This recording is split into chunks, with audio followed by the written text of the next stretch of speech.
ada indirect spending. Ya, direct spending ini yang tadi ya, ini adalah berhubungan dengan material utama. Ya, consider as high value and highly strategic berarti adalah mempertimbangkan value yang tinggi dan sangat strategik. Ya, contohnya tadi handphone, ya ibaratnya handphone harus memiliki keypad handphone, ya, atau handphone harus memiliki speaker. Nah, itu kan harus ada high value dan strategik. Jadi bagaimana orang procurement melakukan strategi.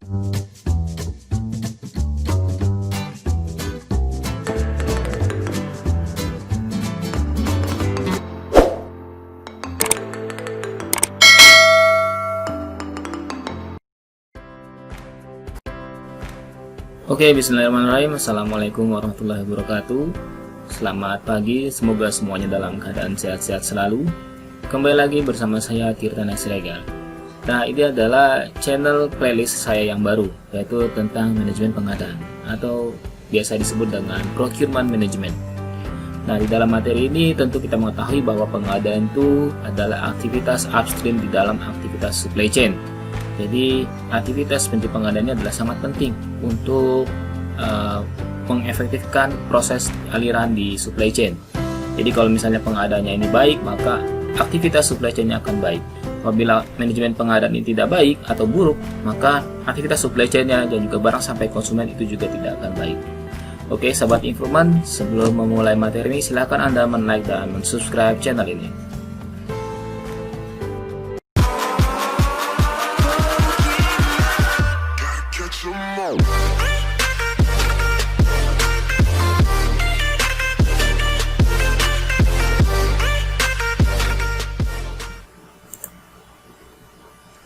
Ya, sebelum kita membahas tentang apa itu pengadaan, kita harus mengetahui situasi yang sering dialami di perusahaan ataupun di industri. Are we familiar with this situation? Jadi kalau misalnya kita di perusahaan, apabila di bagian procurement, pasti sering mendengar dengan istilah little to me. Atau misalnya di kehidupan kita di rumah ya, kalau misalnya Anda sebagai orang yang melakukan pengadaan barang, maka pasti akan selalu familiar dengan arti sini, little to me. Contohnya seperti ini. Kalau misalnya di industri, stok habis, salah siapa? Tentu akan berhubungan dengan bagian procurement. Stok berlebih, inventorinya lebih, salah siapa? Raw materialnya lebih di dalam gudang. Tentu akan berhubungan dengan procurement. Cost saving, kita diminta untuk ide cost saving atau reduce cost. Cari suatu ide bagaimana supaya kita bisa mengurangi biaya. Itu adalah ide dari procurement. Jadi aktivitas yang ada di dalam supply chain, baik itu di produksi, kemudian di warehouse, maupun juga distribusi, itu selalu berhubungan erat dengan procurement. Nah, cuman kita lihat faktanya, ya. Terkadang kalau misalnya salah, itu pasti tadi kejadian seperti ini, orang procurement pasti akan bertanggung jawab, diminta untuk bertanggung jawab. Tapi kalau misalnya keberhasilan orang procurement apakah ada reward dari procurement? Tidak, ya, belum tentu, ya. Jadi waktu dulu saya pernah kerja di industri di bagian procurement. Yang pertama kali saya lihat adalah apabila saya masuk kantor, saya melihat dari raut wajah manajemen saya. Kalau misalnya manajemen saya atau bos saya itu dia orangnya pada saat itu diam, ya atau itu silent, itu adalah keberhasilan saya. Ya, bahwa procurement saya dilaksanakan dengan baik. Ini berarti tidak ada problem atau tidak ada komplain, tidak ada masalah di dalam aktivitas supply chain. Tapi kalau misalnya pada saat saya masuk ke kantor, kemudian saya melihat raut wajah bos saya atau manajemen saya itu gelisah gitu ya, nah itu menurut saya berarti ada masalah dalam procurement. Siap-siap saja saya pasti akan kena panggil untuk diomelin ya. Nah, jadi procurement ini sangat penting ya, tapi kalau misalnya rewardnya belum tentu ya, seperti itu. Oke, maka di sini suka ada bahasa purchasing is regarded by executive management as a negative function.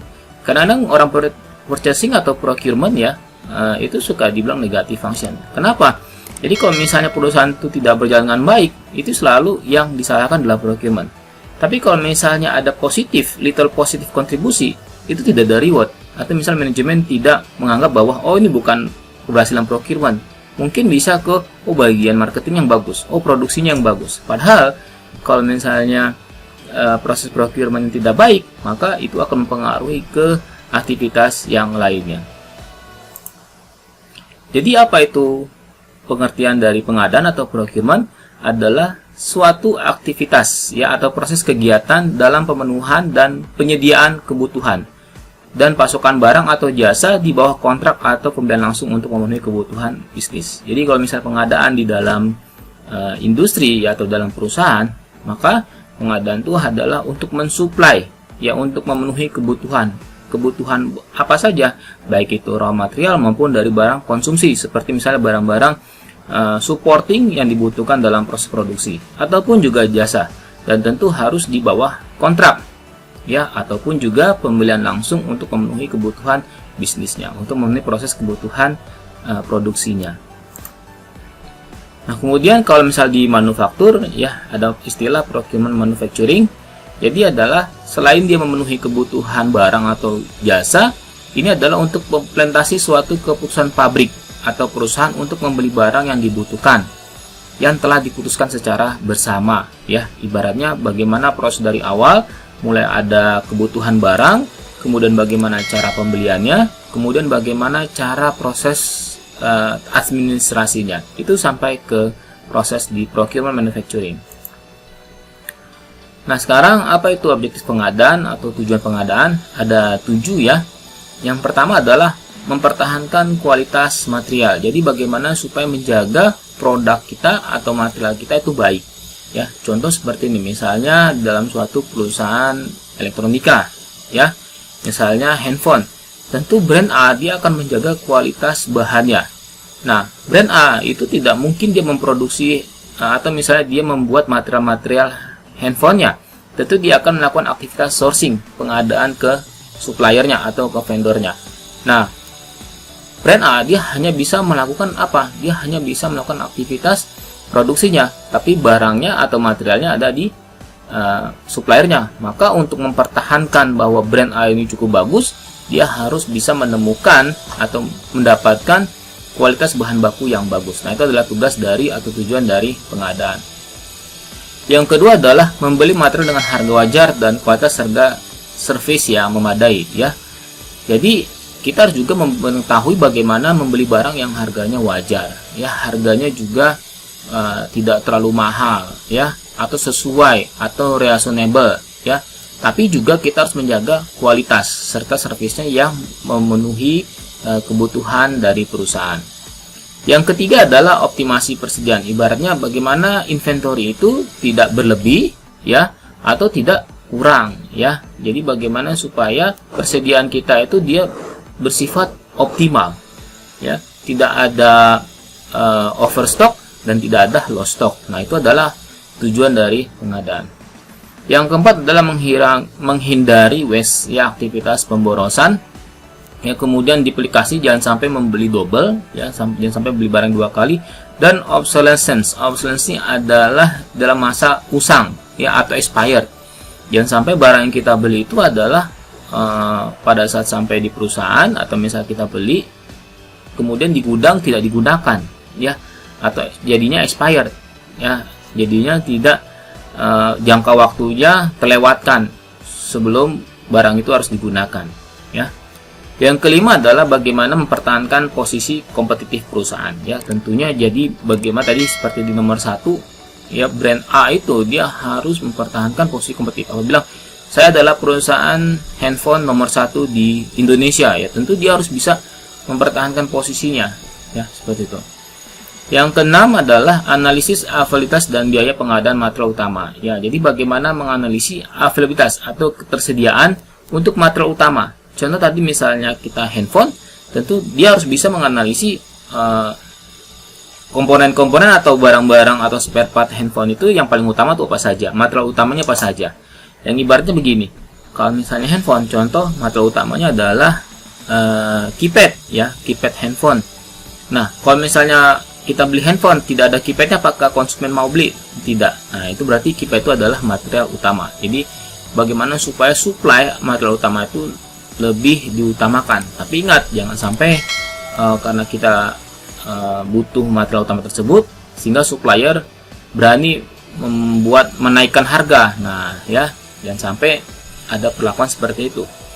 Yang ketujuh, nah ini adalah aktivitas baru dalam pengadaan, yaitu bisa mencari material baru yang memungkinkan dilakukan peningkatan efisiensi dan produktivitas perusahaan, ya. Atau yang tadi procurement juga melakukan aktivitas reduce cost atau cost down, ya. Jadi bagaimana ada nggak resource yang lain, material lain yang dia sama, harganya murah, tapi kualitasnya pun juga ibaratnya tidak kalah dengan yang sebelumnya, namun itu bisa meningkatkan efisiensi dan produktivitas perusahaan.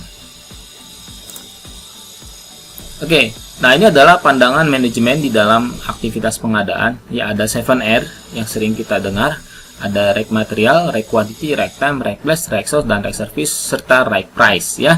Jadi bagaimana memperoleh material yang baik, yang benar, sesuai dengan kebutuhan, jumlahnya sesuai, waktunya sesuai, ya tidak terlambat, tempatnya sesuai, ya kemudian suppliernya reliable, sesuai dengan komitmen perusahaan, mendukung dengan komitmen di perusahaan, kemudian juga right service, ya jadi sebelum dan after sale-nya juga bagus, kemudian right price, ya ibaratnya harganya juga itu bisa long term, ya jadi jangan sampai pengadaan tuh sekali ganti perusahaan, sekali ganti vendor, setahun ganti vendor, setahun ganti supplier, ya itu tidak baik untuk procurement. Sebaiknya adalah bagaimana long term, misalnya kontrak 5 tahun, nah ya itu posisi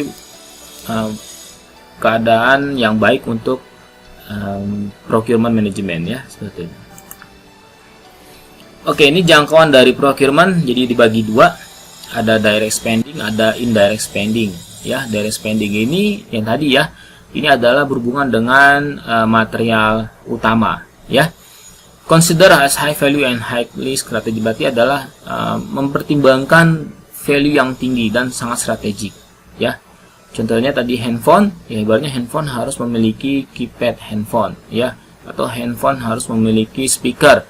Nah, itu kan harus ada high value dan strategik. Jadi bagaimana orang procurement melakukan strategi yang baik untuk menghadapi atau untuk mendapatkan material utama. Yang kedua, dari spending ini dia memiliki ciri-ciri adalah require strong supplier relationship management. Ya, jadi bagaimana supaya tadi terjadi long term relationship. Jadi harus ada strong kekuatan supplier relationship management. Demand forecasting, harus memiliki forecast. Jangan ibaratnya tahun ini terpenuhi, tahun depan kontrak habis, demand tidak terpenuhi, artinya tidak bisa jualan perusahaannya. Ya. Dan juga securely supply planning. Nah, ini apabila misalnya ada lonjakan, ada kebutuhan yang di luar forecasting, dari procurement sudah siap karena dilakukan dengan direct spending yang baik. Contohnya ini ya, ingredient adalah misalnya bahan baku, ya seperti bahan makanan, raw material, komponen, dan packaging. Nah, ini ibaratnya dalam untuk memproduksi produk ya harus ada seperti ini, ya. Ibaratnya tadi beli handphone tidak ada kardusnya atau tidak ada dusnya, apakah konsumen mau atau tidak mau, maka orang tahu untuk membeli handphone adalah ada handphonenya dan ada dusnya, ya seperti itu. Dan yang kedua adalah indirect spending. Nah, ini adalah dia yang di luar dari material utama, jadi items atau barang-barang yang tidak langsung digunakan memproduksi finished good, ya seperti itu. Yang kedua, supporting requirement to keep the organization running. Tapi dibutuhkan support, ya. Contohnya begini. Ibaratnya office, ya. Office tuh butuh kertas, ya. Untuk melakukan prosesnya, untuk melakukan bisnis prosesnya, dia membutuhkan komputer, ya. Tapi apabila misalnya komputer itu nggak ada atau misalnya kertas itu nggak ada, apakah masih bisa jualan? Masih bisa, ya. Jadi itu adalah supporting, ya. Yang ketiga adalah considered complex due to limited data available dan many stakeholders. Jadi mempertimbangkan banyaknya supplier dan banyaknya aktivitas yang bisa digunakan, ya. Jadi ibaratnya di sini mempertimbangkan karena suppliernya banyak, ya, dan itu adalah indirect, ya kita bisa melakukan strategi untuk mengadakan barang indirect spending, ya. Contohnya ini komputer, software, hardware, ya, marketing, ya, barang-barang servisan, office supply, ya, bahan machinery, ya. Kalau service, ya jasa juga termasuk indirect, ya, audit, marketing, iklan, cleaning, travel, insurance, consultants, dan logistik, ya. Jadi ini adalah indirect, ibaratnya ini bukan berhubungan dengan material utama untuk produksi. Kemudian kita masuk apa aja jenis-jenis pengadaan, ya. Yang pertama adalah pengadaan barang. Pengadaan barang adalah barang yang pengguna terkait dengan kepentingan masyarakat banyak banget secara berkelompok maupun secara umum. Jadi ibaratnya barang publik, ibaratnya secara tangible, ya bisa dilihat, ya ada bentuk fisiknya. Jadi itu adalah pengadaan barang. Yang kedua adalah pekerjaan konstruksi, ya. Pekerjaan konstruksi ini adalah berhubungan dengan kegiatan perencanaan pelaksanaan yang mencakup pekerjaan arsitektural, sivil, bangunan, mekanikal, elektrikal, dan lingkungan untuk mewujudkan suatu bangunan atau bentuk fisik yang lain, ya. Yang ketiga adalah pengadaan jasa konsultasi. Ini adalah suatu kebutuhan layanan profesional yang dia memiliki keahlian tertentu di dalam bidang keilmuan yang mengutamakan adanya olah pikir bandware. Ya, ibaratnya ini adalah seperti tenaga ahli, ya. Dibutuhkan tenaga ahli di bidang logistik misalnya, tenaga ahli untuk membangun bisnis proses, yaitu adalah konsultasi, ya, ibaratnya konsultan. Yang keempat adalah jasa lainnya. Jasa lainnya adalah jasa yang membutuhkan kemampuan tertentu yang mengutamakan keterampilan, skillware. Jadi ada skill, ya, ada kemampuan yang untuk bisa dilakukan di kebutuhannya, ya. Contohnya adalah misalnya untuk menyelesaikan suatu pekerjaan, ya. Jadi kalau konsultan dia hanya konsultan, ya, dia hanya melakukan suatu perencanaan. Kalau skill dia adalah melakukan, ya. Jadi kalau misalnya konsultan ini lebih ke konsultan, jasa lainnya ini adalah seperti misalnya pengadaan pekerjaan konstruksi dan pengadaan barang, ya, ibaratnya seperti kontraktornya, ya, seperti itu. Tugas-tugas bagian pengadaan, ya, dibagi dua, ada berdasarkan tujuan dan juga secara umum. Tentunya tugas bagian pengadaan yang pertama adalah melakukan proses pembelian barang dan jasa, ya. Yang kedua adalah menyediakan barang dan jasa dengan harga yang murah, ya, tapi bukan murah tapi tidak berkualitas atau jelek barangnya, tidak, ya, murah tapi berkualitas dan terkirim tepat waktu. Bagaimana caranya? Nah, itu adalah orang bagian pengadaan yang tahu, ya. Kemudian secara umum, ya, bagaimana merancang hubungan yang tepat dengan supplier. Jadi bagaimana membuat hubungan yang long term, jangan short term. Ibaratnya setahun selesai, setahun kontrak, jangan. Bagaimana membuat long term 5 tahun seperti itu atau lebih banyak tahunnya seperti itu, ya. Memilih supplier, jadi bagaimana memilih supplier yang baik. Yang ketiga, memilih dan teknologi yang cocok, ya, karena kita procurement ini berhubungan dengan efisien dan effectiveness, maka erat dengan hubungannya terhadap teknologi. Yang keempat, memelihara data item yang dibutuhkan dan data supplier. Jadi data-data tersebut orang procurement harus simpan, ya, harus dipelihara. Jadi suatu saat nanti mungkin dibutuhkan. Nanti mungkin misalnya pada saat ada project dibutuhkan data historis, nah orang procurement punya, ya. Kemudian yang kelima adalah melakukan proses pembelian, ya, bagaimana melakukan proses pembelian atau purchasing. Yang keenam adalah evaluasi kinerja suppliernya, ya. Jadi bagaimana kita punya supplier yang existing yang sekarang itu dievaluasi apakah baik atau diteruskan ataupun justru malah kita harus drop, kita harus putus kontrak karena kinerjanya tidak sesuai dengan harapan perusahaan. Oke, itu aja sahabat Infoman untuk materi pertama mengenai manajemen pengadaan. Silahkan pelajari kembali dan sampai ketemu di materi selanjutnya. Assalamualaikum warahmatullahi wabarakatuh. Nah, sudah nonton video-videonya kan? Sekarang tinggal Anda like, subscribe, dan komen video-video yang sudah saya tampilkan. Apabila menurut Anda ada manfaat dari video-video saya, mohon untuk di-share ke teman-teman Anda. Oke, sampai di sini. Salam industri. Assalamualaikum warahmatullahi wabarakatuh.